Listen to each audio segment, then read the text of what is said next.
this week's drive, we go back in time, ride along in Kentucky, see a new rally contender, and take a trip to the beach. Oh no, there's a wall! Boom. All this and more in this week's Drive.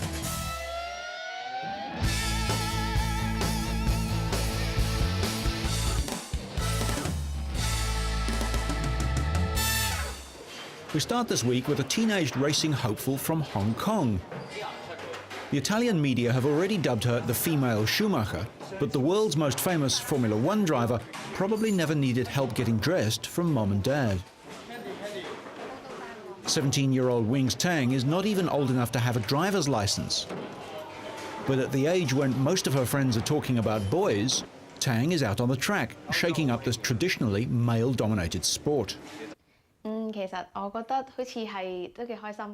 It's great. I like it. Everyone adores me. I'm the centre of attention. And the older guys feel protective towards me, offer me advice and correct my mistakes. Racing is a family affair for the Tangs. Her father Tommy, who once aspired to race karts professionally, doubles as coach and confidant. While his dream of racing stardom may have faded, 2 years ago he put his reluctant daughter behind the wheel of a kart, hoping the hobby would give them something to do together. But even the most optimistic father could not have predicted what happened next. 20 karting victories, a number 4 ranking in China, and finally an offer to go to Italy and try and break into the Euro 3000 circuit next season.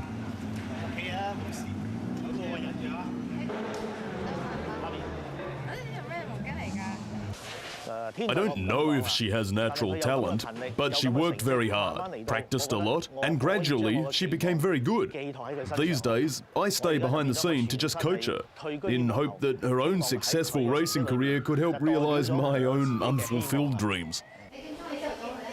The Tang's Hong Kong home is now littered with their daughter's successes, and she's become a favourite with the media. Not bad for a girl who says she didn't even like racing at first. But Wing's mother admits that she would rather see her daughter take up a safer hobby, because while she may be racing with the men, Wings remains her little girl off the track, from the pink cartoon character helmet to the meticulously cared for collection of Hello Kitty dolls. I'm not very happy about her doing this, but since she's doing so well, being chosen to race overseas, I have no choice but to support her interest. Wings will be going to Italy to train for the Euro 3000 Great Wall team, having already received a verbal promise that she will race in Europe next season after she turns 18. Her goal is to make it all the way to Formula One, then shift gears and enter university to train as an accountant.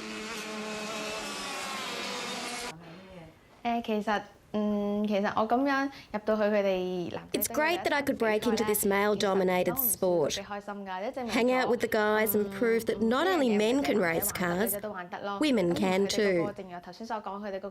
And they all adore me, protect me like I am their little sister or daughter.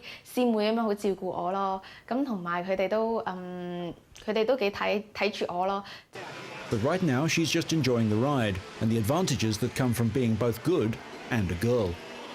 And if Wings Tang keeps racing and winning, she may actually earn that female Schumacher label and the title of Formula One's first ever female champion.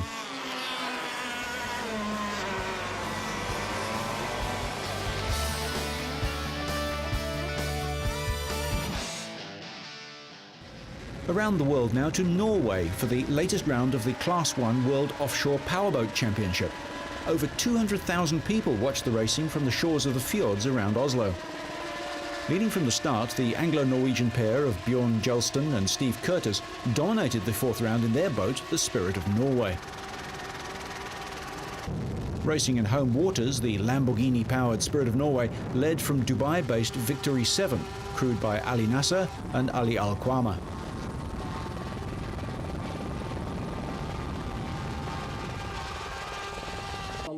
But Victory 7's challenge faded with a broken flywheel on the third lap, and the boat was towed back to the jetty.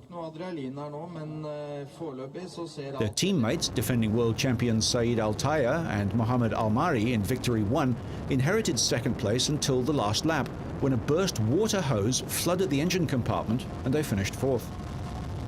Australians Bill Barry Cotter and Paul Lingard in Riviera were then promoted to a surprise second place. Mechanical failure, running out of fuel and changing wind and water conditions eliminated several boats from the fleet, but Spirit of Norway dominated the event and was never seriously threatened, winning at over 209 kilometres an hour. Riviera was 47 seconds behind. Norwegians Andreas Ugland and Randy Sissom in Jotun had one of their best races, coming in third, a great result for the two teams from Norway in front of their home crowd. After 3 consecutive wins, Spirit of Norway leads Victory 7 by 22 points. The teams now head to Turkey for the 5th race of the 8-round series. The IRL Belterra Casino 300 at Sparta, Kentucky was in the news. The race saw a woman, Sarah Fisher, on pole for the first time in American racing history, and actor-turned-racer Jason Priestley crashed during practice for a race earlier in the week.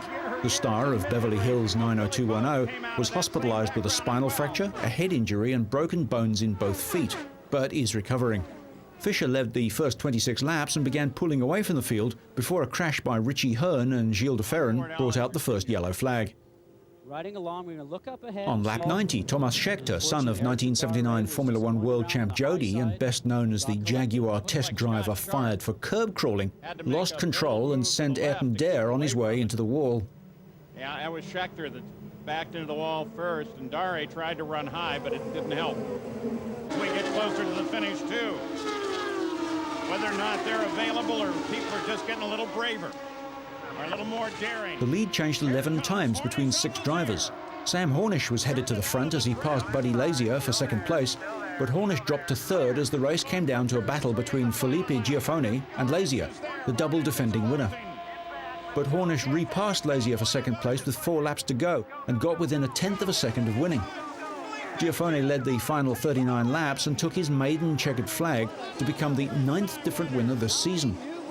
He's finished in the top 10 in all but 4 of his 25 starts, and the victory was worth $125,000.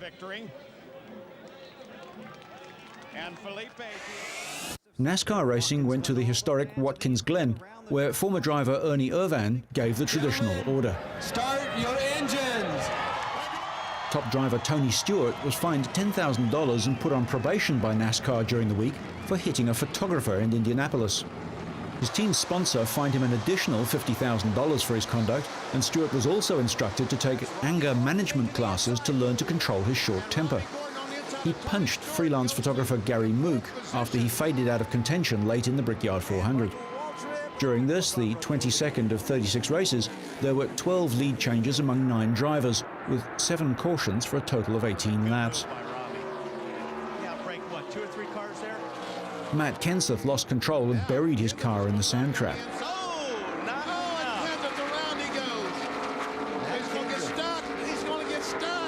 But he did have the nose to the door. Start the race.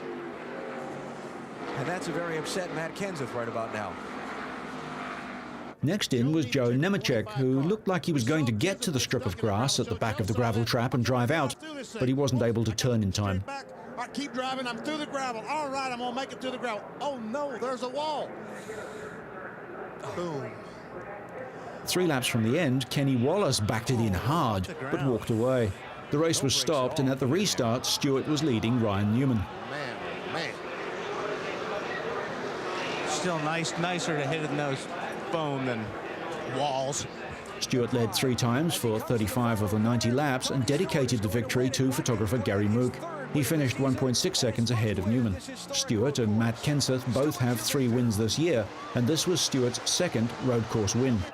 Robbie Gordon was 3rd, with road course specialist PJ Jones 4th, and pole sitter veteran Ricky Rudd 5th. 31 cars finished on the same lap. F1 powerboats moved to Kuala Lumpur in Malaysia, where Prime Minister Dr. Mahathir Mohamad was among the crowd of spectators. Intense humidity and 40-degree temperatures caused problems for drivers. Serious dehydration inside their enclosed cockpits made many feel the pressure before the 50-lap race had even started. Water conditions play an important part in every race, and very few drivers had seen conditions like those on the huge 2,000-metre race circuit, a lake that was formerly the largest open-cast tin mine in the world. With water 300 metres deep and very little wind and no tide, it was a very, very fast race. Massimo Ruggiero in boat number 2 grabbed the lead and held it ahead of his Zepter teammate, Guido Capellini. Throughout the hour-long race, the action was fast and furious, with American Scott Gilmer's Emirates boat storming through the spray from Capellini's craft on each corner, trying to move up from third. Even as the race was being run, representatives from BMW, Porsche, Cosworth, Sauber and TWR were meeting with powerboat promoters and officials in Germany. Rule changes in 2004 will invite four-stroke engine makers to enter powerboat racing, as two-strokes are likely to be banned on environmental grounds. The global ban will eventually extend to domestic lawnmowers and chainsaws. Mercury Racing, who dominate the F1 class, have no plans to develop a four-stroke, but intend to refine their direct-injected two-strokes in the hope that they will be acceptable when the ban is introduced. A BMW engineer was confident that he could produce a four-cylinder, 2-litre supercharged engine for an F1 powerboat that would produce over 300 horsepower and be reliable. Porsche is willing to develop their flat-six engines, and Cosworth said it would not be a problem producing an engine to meet the powerboat rules. But all that lies in the future. Out on the water, multiple world champion Capellini was having a torrid time staying in front of a very determined Gilman, whose older boat worked well enough for him to continue his unbelievable run of 30 straight podiums in his last 30 finishes.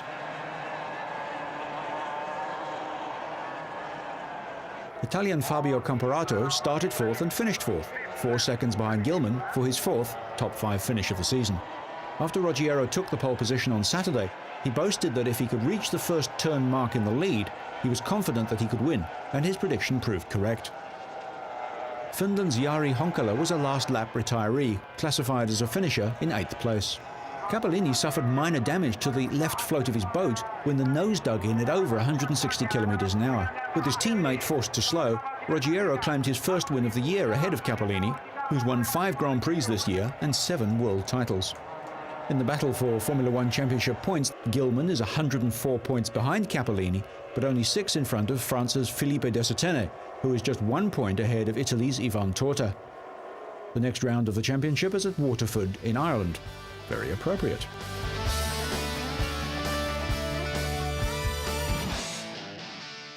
Traditional drummers signalled the start of the Gorilla Mountain Rally in the formerly war-torn East African country of Rwanda. The rally is the 5th event in the Africa Cup organised by the Automobile Club of Rwanda. 8 countries were invited, but only 5 responded: Burundi, Uganda, Kenya, South Africa and Belgium, and between them they managed 25 entries. The local people supported the event, but spectators were surprised at the car's speed. I enjoyed the rally, but these drivers are just too fast. They drive as if they're suicidal. These people have completely lost their minds. Drivers tackled the 1,000-kilometre 3-day course over rural dirt roads, across mountains and through dust so thick it was often impossible to overtake cars ahead. Crowds of people turned out in the hot African sun, and the crew of a car stopping to fix a simple puncture were almost mobbed by enthusiastic rally watchers, who didn't mind the billowing dust at all. The significance of the event, given the country's recent history, wasn't lost on spectators.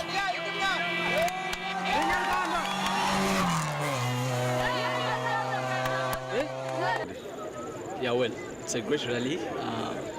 Among the events that have happened in the past, I might say this is very fantastic because it has got several rally drivers from out of this country. We have 15 foreign drivers and 11 from here. So that shows that it has attracted so many great guys out there. So it makes it fantastic. That's the whole point. The rally, which included a section in a national park believed to be home to some endangered wild mountain gorillas, was won by South African John Kemmel and his co-driver Robert Alain, driving a Subaru Impreza. Sadly for the local fans, all the Rwandan entries dropped out before the end. The Works Mitsubishi World Rally team unveiled a modified version of the previous Mitsubishi Lancer Evolution World Rally car. Building on a record of 4 consecutive titles in the Drivers' Championships from 1996 to 1999 with Tommy Mäkinen and the 1998 World Championship for Manufacturers, Mitsubishi entered its first World Rally car in October 2001 in place of the Lancer Evo Group A car. The team's chief engineer, Bernard Lindauer, explains the changes that have been made. The main difference visible from the outside is the front bumper, where we have been redistributing the cooling areas to separate a little bit more cooling between brakes and engine. The main difference is on the engine and transmission layout. The engine has been moved down with the transmission to lower the center of gravity. The engine control systems are also new. The turbocharger is new with its manifold, and the complete exhaust line has been redesigned to improve ground clearance and engine position. The transmission is also completely new, the gearbox side and the differential side. Differential have been improved with a lot more locking capacity. The chassis side has been changing. The front suspension has been totally redesigned. Price, McPherson, and also subframe and roll cage support.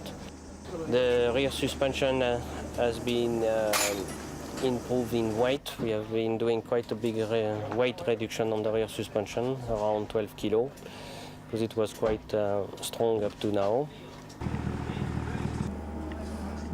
Don't be fooled by the grey hair. Fiery Frenchman Francois Delacour is just 40, but he's been a rally driver for half his life. He started with Ford, developing the Escort Cosworth, and looked likely to take the world title in 1994 before a road accident put him out for most of the season. He returned with amazing speed and drove for Ford the following year, but couldn't find the pace and was dropped for 1996. He moved to Peugeot, back to Ford, and joined Mitsubishi at the beginning of this year, yet is still looking for his first World Rally victory.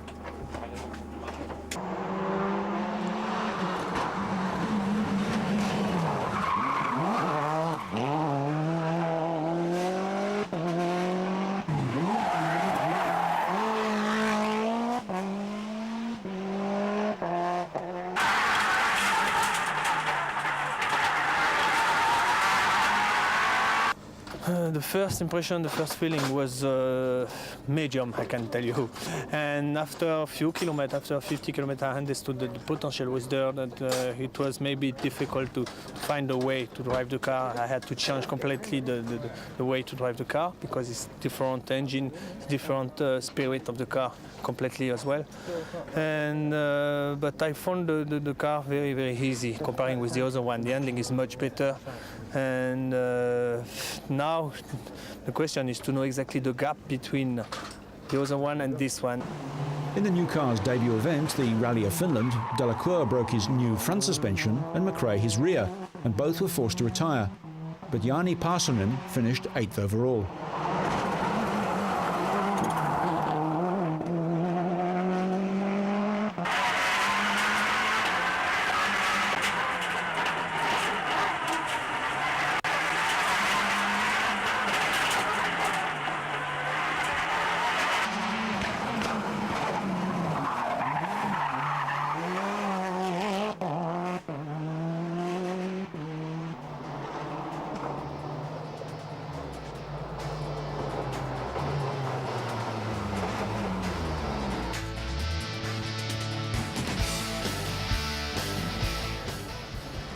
Have you ever wondered what happens to old racing cars when their days of glory are over? Not the championship-winning works cars, which usually end up in a museum at the factory or in the lounge of the drivers that they made into millionaires. No, the ordinary racer, which has been eclipsed by newer, younger machines. Well, the answer is that often they get lovingly rebuilt and return to the tracks of their heyday in vintage races like the one recently held at the Nürburgring in Germany. Admittedly, not everyone can own an original 1950s Grand Prix racer, but often the hand-built specials of the day are just as interesting. And good replicas are acceptable too. They're often built with better materials and to higher safety standards. And who can really tell the difference? Modified road cars often have illustrious histories too, like this Austin Healey 3 litre, a real fire breather at its peak and no slouch today. Back in the 1920s, the huge supercharged and very English Bentleys swept all before them, winning everywhere, most notably at the Le Mans 24-hour races. Their success prompted Ettore Bugatti, builder of the tiny but fast and nimble blue racers that bore his name, to proclaim the Bentleys the fastest lorries in the world. Nowadays, a genuine 1920s Bentley is worth a great deal of money, and the actual racers are truly priceless. But here's a specimen out in the German sunshine. Is this an original? Events in Germany are organised by a club as old as the motor car itself, the AVD, or Automobilclub von Deutschland. The AVD was founded in 1899 and is the oldest vehicle association in Germany. The AVD brought international motorsport to Germany, and when the idea of vintage car racing became more popular in Germany, AVD decided to become involved. AVD has organised the German Grand Prix since 1926, and therefore it fits with this vintage car race.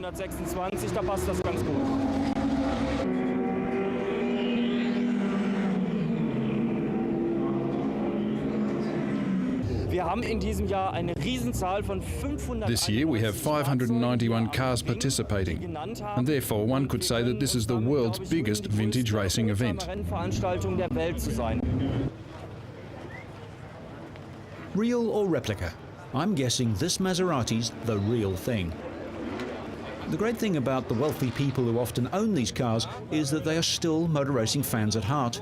As a result, these pieces of history are often taken out of the museums and lounges and put back on the track so that younger generations can see, smell and hear the cars of yesteryear. Actually, owners of old racers have been getting together at the Nürburgring since 1973 to recreate the era of their car's heyday. But the event has grown immensely since then, and there are several similar events around Europe throughout the summer. Owners often travel to several events a year to parade their machines, if not with the skill of Fangio, Moss or Ascari, at least with as much enthusiasm. Cars from overseas come to take part on the legendary Nürburgring circuit, which itself celebrates its 75th anniversary this year. And while some may think of this as mechanical vandalism, anyone who crashes or breaks one of the rare machines will shrug and say something like, "It's only money. For what man has made, man can make again."